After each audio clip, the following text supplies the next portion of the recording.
Buenas noches. Continuando con nuestra materia de Biblia 1, analizaremos hoy nuevamente el libro de Levítico porque la grabación que se mandó anteriormente tenía fallas en el audio en una parte de la exposición. Entonces, empezamos.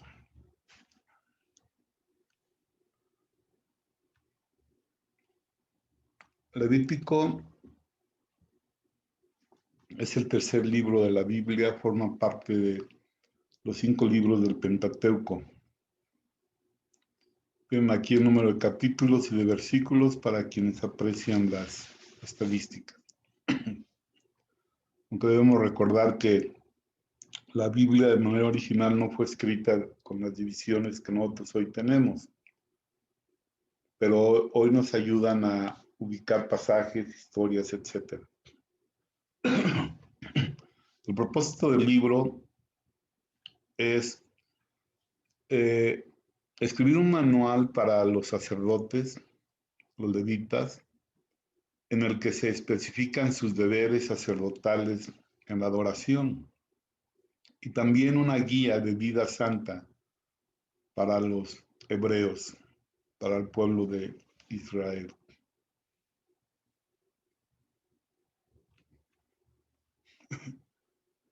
Ocurre a las faldas del monte Sinaí, en el desierto del mismo nombre. Y voy a leer una introducción. En Levítico, los sacrificios, los sacerdotes y el sagrado día de la expiación abrieron el camino para que los israelitas llegaran a Dios.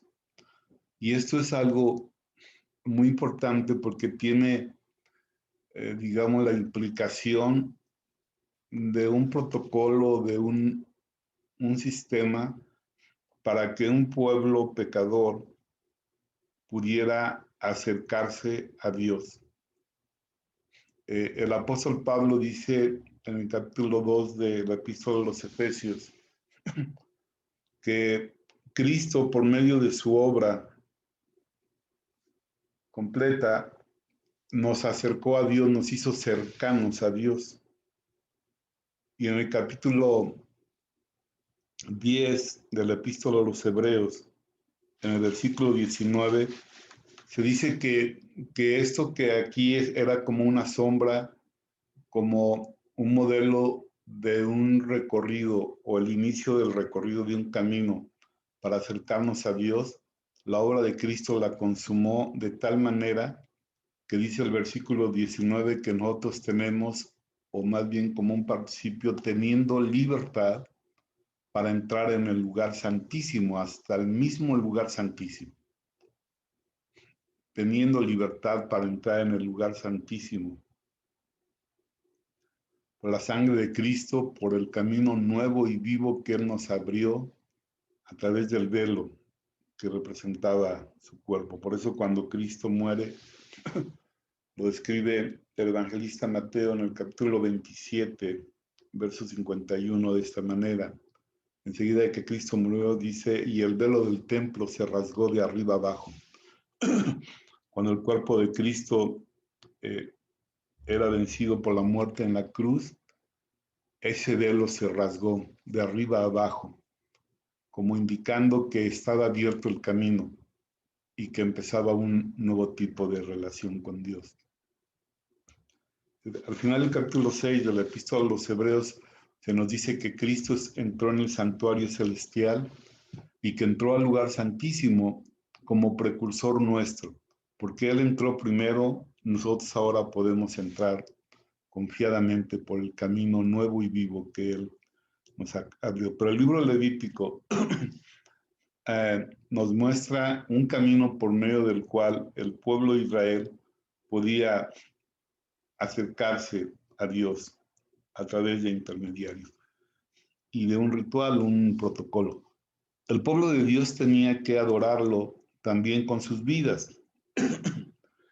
Y hay un un versículo extraordinario en el capítulo 12 de Romanos, el primer versículo, que algunos comentaristas le han llamado la adoración encarnada. Pero esas instrucciones que Dios da era para que el pueblo caminara de manera santa, como indicando de manera simbólica o como un tipo que llegaría un día en el que los hijos de Dios, los creyentes ya en el Nuevo Testamento, tanto judíos como gentiles, podrían ejercer una adoración encarnada.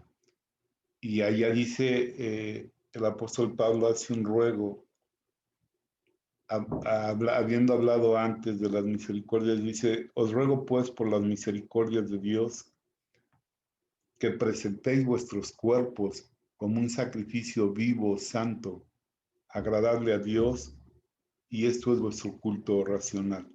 Un contraste con el viejo pacto, sacrificios en que entregaba muerto, pero el sacrificio del nuevo pacto, porque Cristo ya fue nuestro sacrificio, y la adoración encarnada es entregar nuestro cuerpo. ¿Por qué nuestro cuerpo? Porque a donde vamos nuestro cuerpo, ahí va nuestra alma, nuestro espíritu, o la parte material e inmaterial. El pueblo de Dios tenía que adorarlo también con sus vidas.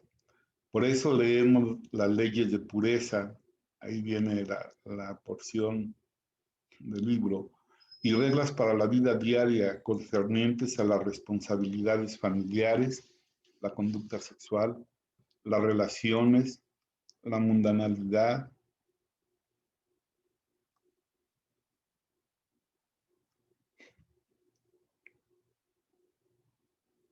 y los votos. Esas instrucciones incluyen un caminar santo con Dios, y los patrones de vida espiritual se siguen aplicando hoy día. Por lo tanto, la adoración tiene un aspecto horizontal, es decir, Dios es honrado por nuestra vida al relacionarnos con los demás. La ley de Moisés tenía, o los 10 mandamientos tenían una doble división. Los 4 primeros mandamientos normaban la relación del hombre con Dios, y los siguientes 6 mandamientos normaban y norman la relación del hombre con sus semejantes. Por eso Jesús dijo, cuando le preguntaron cuál era el más grande mandamiento, él dijo, bueno, amar a Dios con todas tus fuerzas, con todo tu corazón, con toda tu alma. Y el segundo es semejante a este, amar a tu prójimo como a ti mismo. El autor y la fecha, tenemos esta información. Dios entregó a Moisés el contenido del Levítico mientras los israelitas estaban acampando en el monte Sinaí. La tradición histórica judía da la autoría principal del libro a él, a Moisés, aproximadamente entre 1445 y 1400 años antes de Cristo. El marco histórico, o más bien el marco geográfico, es al pie del monte Sinaí. Dios está enseñando a los israelitas cómo vivir como pueblo santo. Y por eso el versículo central o clave sería 19:2. Santo seréis porque santo soy yo, Jehová, vuestro Dios. El apóstol Pedro después lo diría, tomaría esta porción para decir, sed santos porque yo soy santo. Un pueblo de un Dios santo debe ser santo. Y aunque la santidad, digamos, tiene dos aspectos, la santidad posicional que Cristo ganó de manera inmediata para los redimidos en la cruz, y la santidad situacional, que es un proceso de santificación desde que somos reconciliados con Dios y hasta que Cristo venga por nosotros y nos perfeccione totalmente. Ese proceso lo describe muy claramente 2 de Corintios capítulo 3, versículo 18, donde habla de que todos nosotros, los creyentes, de quienes ha sido quitado el velo que cegaba a los israelitas incrédulos, todos nosotros mirando al rostro descubierto, pero dice como por un espejo la gloria del Señor, somos transformados de gloria en gloria, a la imagen del Señor por el Espíritu del Señor. Es decir, ahí como que esa búsqueda que nosotros hacemos tratando de mirar la gloria del Señor como por un espejo, porque estamos hoy ausentes de Él, mientras estemos vivos en el cuerpo, aquí en la tierra de los vivientes, debemos orar, debemos meditar en su palabra, estudiar su palabra, reflexionar en ella, reunirnos para alabarle, porque estamos ausentes de Él, pero buscándole como por un espejo la gloria del Señor. El Espíritu Santo toma esa búsqueda para irnos perfeccionando de gloria en gloria, transformando. La palabra ahí es metamorfoseo. Entonces, el versículo clave es: santos seréis porque santo soy yo, Jehová, vuestro Dios. Bueno, como vimos anteriormente, el lugar clave es el monte Sinaí, y vemos que a lo largo del libro Levítico los israelitas estuvieron acampados al pie del monte Sinaí. Fue tiempo para reagruparse como nación y aprender la importancia de seguir a Dios mientras se preparaban para marchar hacia la tierra prometida. Las personas claves en el libro son Moisés, Aarón, Nadab, Abiú, Eleazar e Itamar. Esa información que les comparto es para que ustedes puedan, de manera personal, acercarse al libro para sacar toda la riqueza que podrán encontrar en él.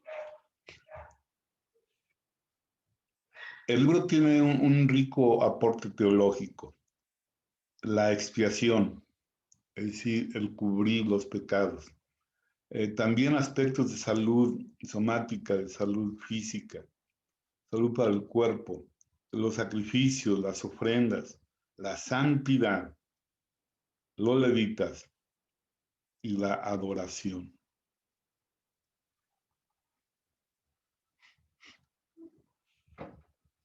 La estructura del libro.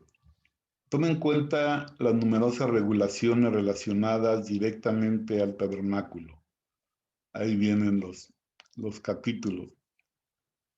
Esto que les pueda hacer, bueno, al final les daré un bosquejo para que ustedes puedan leer el libro de esa manera. El cual se hallaba ahora ocupado por la presencia de Dios. Él quería, es decir, Dios estaba ya presente en ese santuario.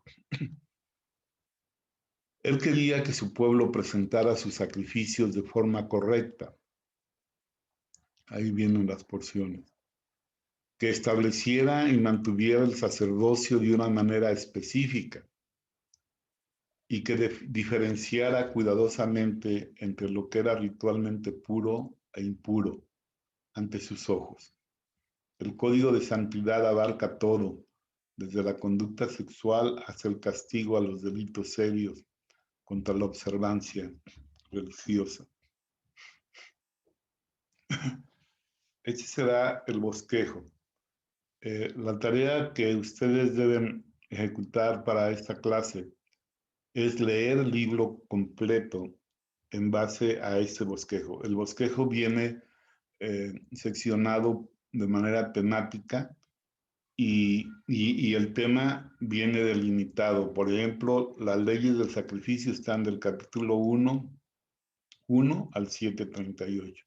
Si ustedes leen esa sección, entendiendo que lo que van a encontrar ahí son las leyes del sacrificio, podrán entenderlo mejor. Después, las leyes sobre los sacerdotes. Después, las leyes sobre la pureza. Y después, las leyes de la expiación nacional.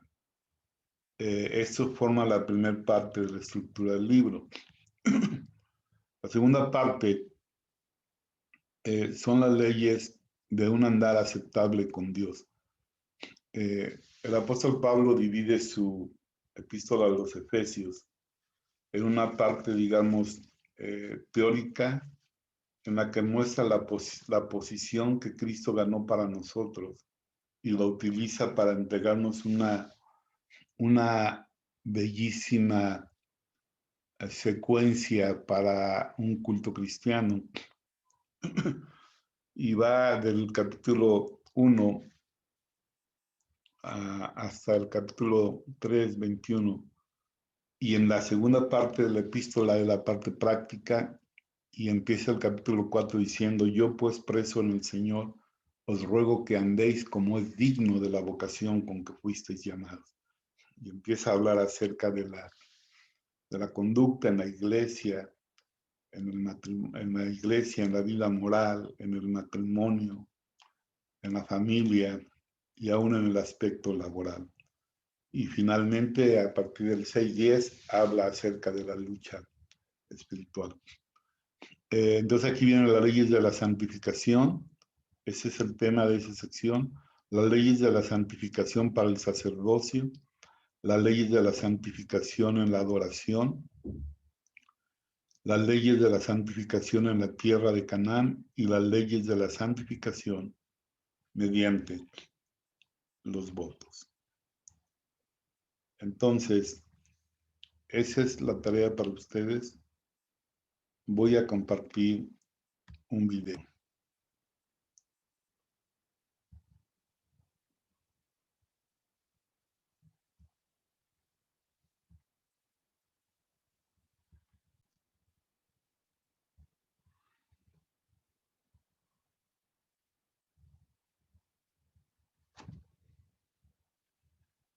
El libro de Levítico es el tercer libro de la Biblia y se desarrolla justo después de la liberación de los israelitas de su esclavitud, cuando Dios los llevó al pie del monte Sinaí y los invitó a una relación de pacto.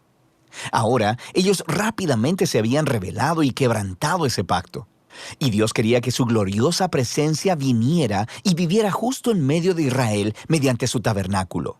Pero el pecado de Israel ha dañado la relación. Así que al final del libro anterior, Éxodo, Moisés, como representante de Israel, no podía siquiera entrar a la presencia de Dios en la tienda. El libro de Levítico inicia recordándonos este problema fundamental. Dice: el Señor llamó a Moisés desde la tienda. Así que la pregunta es, ¿cómo puede Israel en su condición de pecado y egoísmo ser reconciliado con este Dios santo? De eso se trata este libro, sobre cómo Dios, en su gracia, está proveyendo un camino para que un pueblo pecaminoso y corrupto pueda vivir en su santa presencia. Ahora, detengámonos un momento y exploremos esta importante idea de que Dios es santo. Este concepto es fundamental para entender este libro. La palabra santo significa estar apartado o ser único. Y en la Biblia, Dios está apartado de todas las cosas por su rol único, como creador de todo, como el autor de la vida misma. Así que si Dios es santo, entonces el espacio alrededor de Dios también es santo. Está lleno de su bondad, vida, pureza y justicia. Así que si Israel, injusto y pecaminoso, quiere vivir en la presencia santa de Dios, ellos también deben volverse santos. Su pecado debe ser enfrentado, y por eso tenemos el libro de Levítico. Ahora, el libro tiene un diseño asombrosamente simétrico. Explora las tres maneras principales en que Dios ayuda a Israel para que pueda vivir en su presencia. Las secciones externas son descripciones de rituales que Israel debía practicar en la presencia santa de Dios. Las siguientes secciones internas se enfocan en el rol de los sacerdotes de Israel como mediadores entre Dios e Israel. Y dentro de eso hay dos secciones que se enfocan en la pureza de Israel.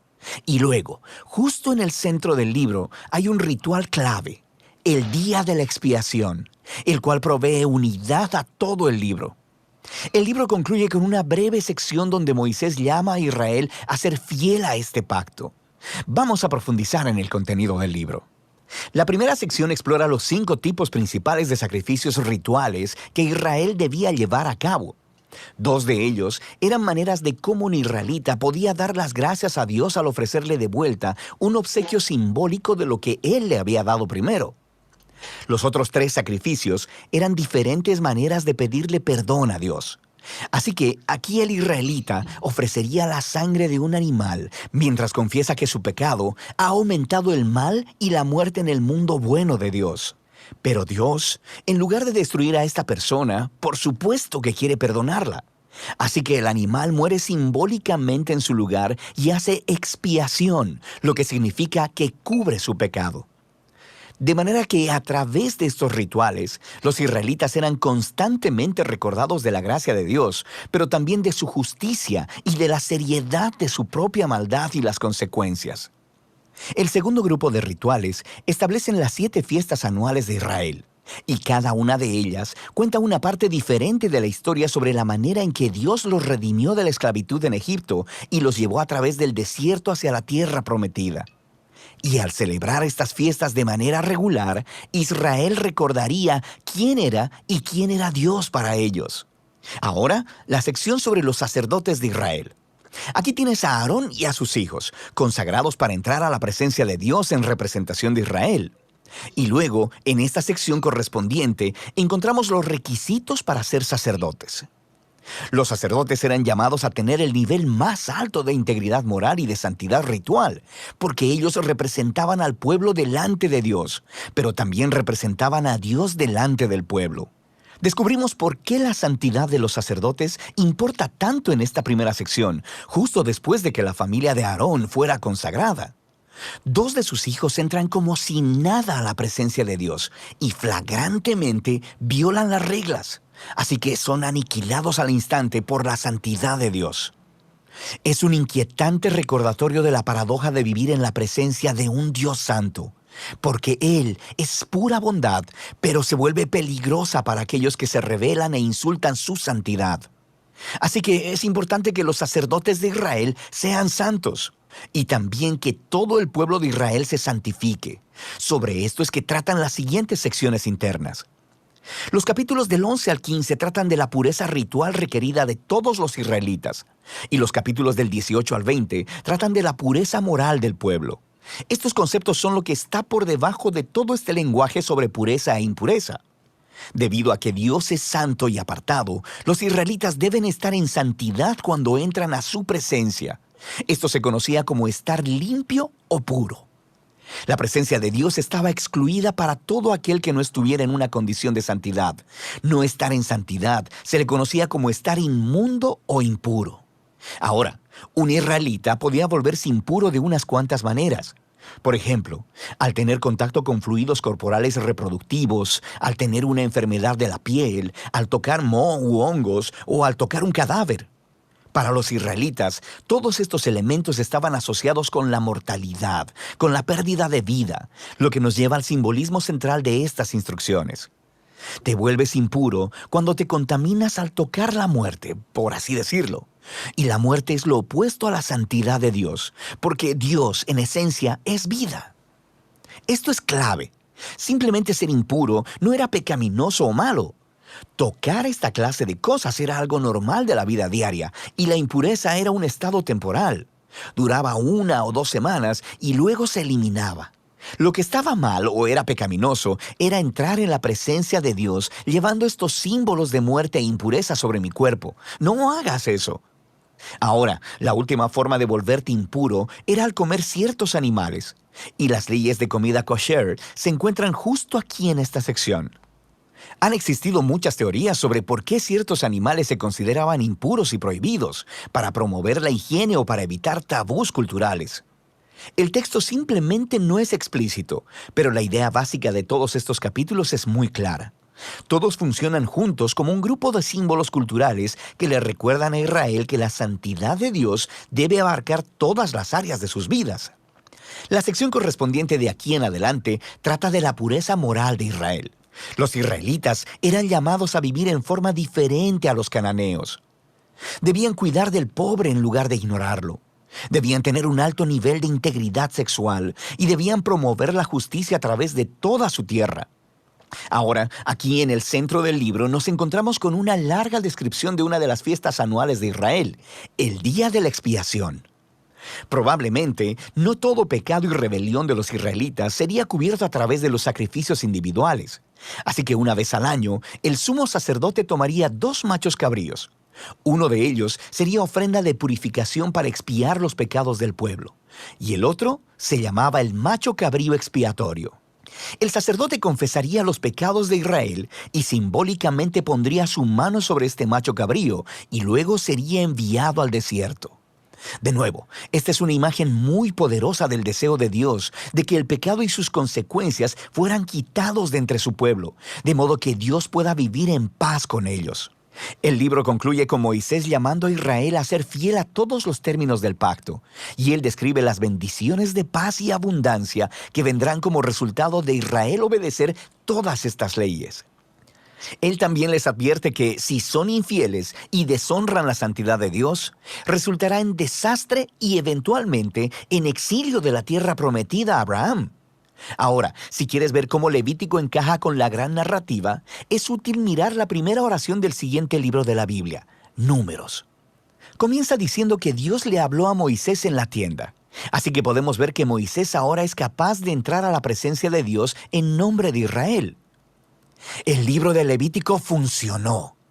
Así que a pesar del fracaso de Israel, Dios proveyó una manera para que sus pecados fueran cubiertos, para que Dios pudiera vivir en paz en medio de personas pecadoras. Y de eso se trata el libro de Levítico.